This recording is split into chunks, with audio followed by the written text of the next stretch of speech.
Join us as we unravel these astounding monetary enigmas that span the ages, exploring the strange and fascinating tales woven into the fabric of our world's currencies. Our first enigma transports us to the grandeur of ancient Rome, where coins tainted by the hands of countless individuals demanded a peculiar cleansing ritual. The Romans, ingenious in their methods, employed a mysterious soap called saponarius to purify their currency. Little did they know, they were inadvertently pioneers in the art of money laundering. Next, we embark on a journey through time to the far reaches of 7th century China, during the illustrious Tang Dynasty.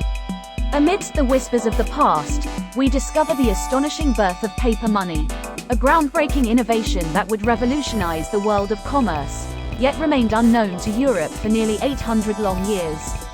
Finally, we fast forward to the present day, where the digital revolution has transformed the very essence of money. In a revelation uncovered by MasterCard, a staggering 90% of the world's currency exists only in the digital realm, leaving a mere 10% in the form of tangible cash. The age-old concept of physical money seems to be fading into the abyss of history. In a realm where the tales of currency span centuries, 3 mind-bending secrets lie shrouded in the annals of history, begging to be revealed.